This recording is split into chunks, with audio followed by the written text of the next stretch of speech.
Okay, Crazy Frank here, Half-Cock Gunsmithing, Fresno, California.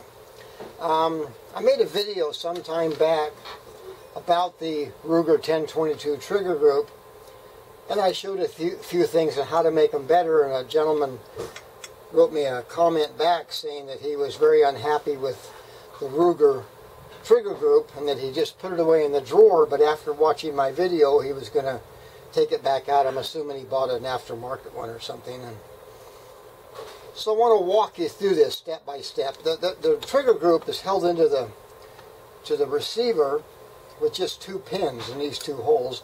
They tap out easy and the trigger group comes out. This pin falls out, so there's nothing to hold it in. Once it's in the trigger group, it can't, or in the gun, it can't fall out. But anyway, these are aftermarket receivers that I finish and build, because you can't buy just a receiver from Ruger. You have to buy the whole gun. So anyhow, the first thing we're going to do is we're going to take apart the trigger group. There's a few pins that we take out, and when we take them out, it's very, very simple. This one here holds in the spring, the ejector, and I've already taken this out. We're going to talk about this in a little bit. And then, of course, we have to remove. We're not going to take the trigger out. There's no reason to. And that's the hardest thing to put back in anyway. So we're going to leave it alone. We're just going to take out the hammer, and that's what we're going to work on today. And so all you have left in the trigger housing is the safety and the trigger itself, which is made up of about 5 different pieces, a sear and what have you. So let me first say that the spring that is your return spring on your trigger is a 2-pound spring. Now I cut one loop off of it and make it a little bit softer, but you have 2 pounds to start with. So when I work on the triggers, what I do is I use a piece of plate glass. It's clear, so maybe it doesn't show up in the video so well, but I use this because it's very flat and smooth. You take the hammer and you're going to remove material off the bottom of the hammer. There's a notch here. It's probably difficult to see, but that notch, as small as it is, that's where the sear engages. So we want to reduce that a little bit, and that will then reduce the trigger pull. Use some emery paper on a flat surface. That's why I use the plate glass. And you just draw the hammer across the emery paper, taking material off of this surface right here. Now, you want to make sure you take it off evenly, so you have to stop periodically and check to make sure that you're not putting more pressure on one side than the other and taking off more material on one edge than the other. You need to keep it very, very even. Not real critical in the first part of this, but then we'll stop periodically and look to make sure that we're taking it off evenly. And you don't want to go too far. I usually go down to about a 4-pound trigger. I have went down to 2.5 pounds, but you have to understand that when you have a 2-pound trigger spring, return spring, you're dealing with such small deal, you end up with a hair trigger, and I've even had some go into automatic, and that of course is not a good thing. So, checking, okay, I'm nice and even, and I have taken off some material. You can actually see that I have. I'm going to take off just a little bit more. And then I should have checked this before I started to show you. But it has a 6-pound trigger.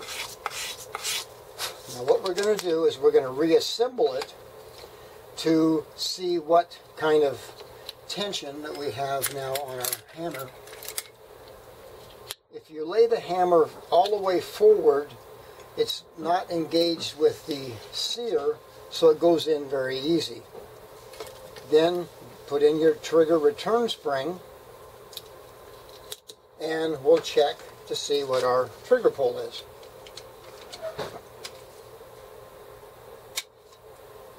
4.5 first try. I always check them 3 times and get an average. That's 4.25. And 4 even. So I'm going to leave it right there. That's a good place to stop. Oh, there goes my farm. Can I help you? Yes. Yes, Nathan. Hey. Well, I am. I'm busy right this minute. Let me call you back in a few minutes. I got a guy here, so let me call you right back. Okay? Okay. Bye-bye. Papa, can I take this out? Yeah, you can play with it. Okay. So now we have to take the trigger, the hammer. I'm sorry, back out to put in the rest of the pieces.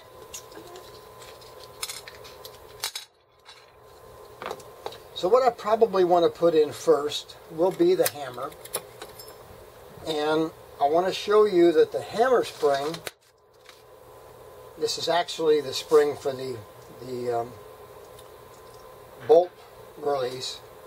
There's a notch in it, and the notch has to go towards the inside. Once it's in the housing, it can't fall out, can't fall off of the hammer. So we're going to go ahead and put that in. Again, if you put the hammer all the way forward, there's no spring tension from the sear. I missed it completely.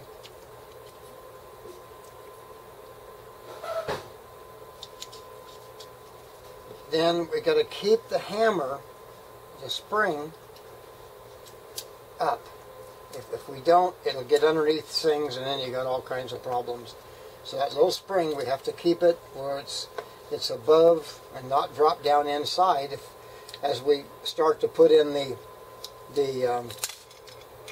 bolt stop here, it will cause us all kinds of problems.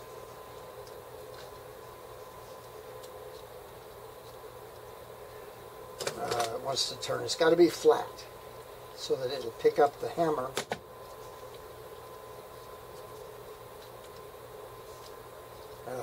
It's turned. Sometimes you put it in and it just lines right up. No problem. Other times it won't. Okay, we're in and we're cocked.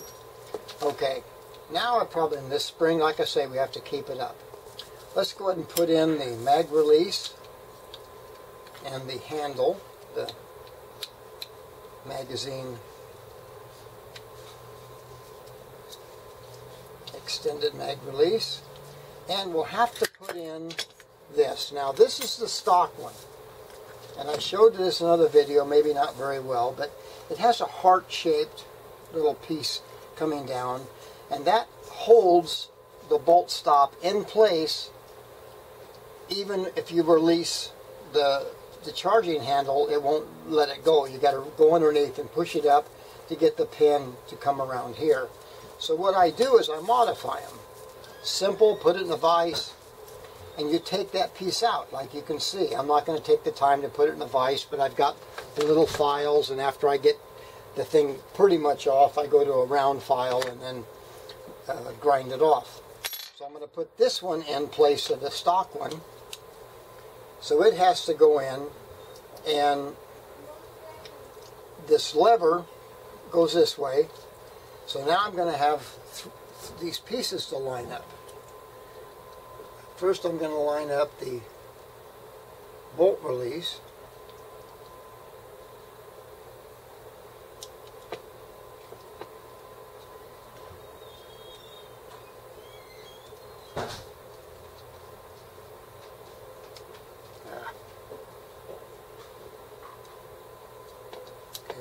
Through it, I think.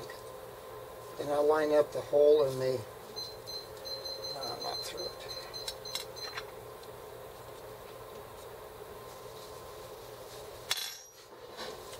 Okay, I'm through all three, and as you see, the mag release works. Now this pin will fall out. There's no spring tension holding it, so it's easy to lose. Next we're going to put this pin in. It goes through the bolt release. Then we put on it the ejector. If I can find the hole, put it in its slot, and then you have to push this spring down, and this pin will hold it. Now that's all in spring tension. That can't come out. This pin here still can fall out, but you're back together. We have a 4-pound trigger now. We have an auto bolt release, and we will have in the receiver a buffer pin. It's called a bolt stop, because a bolt comes back and hits this and stops it. But an aftermarket one here will quieten the gun down and save your receiver. We now have a 4-pound trigger, and we have the auto bolt release. So we can put those all back in, and it's very simple to put back in place. Like I told you, there's only those 2 pins, so this will go up into the receiver, and we will tap in. These happen to be nylon. It's something that I use. You don't have to use it, but I do, for 2 reasons. One is I have the nylon, and they don't wear away or abuse your receiver in any way. I'm not lined up. What am I doing? It looks pretty good. Yeah, there it goes. They're just snug. That one's in.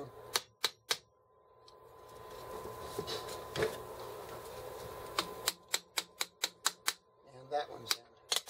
So now we can open the bolt, push the bolt stop up, and it'll hold it open, but we just take a simple pull back.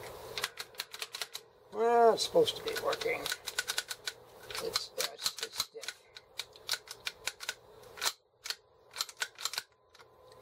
But it just now, it'll release by itself. Well, it's not. I'm going to have to oil it. It's very stiff.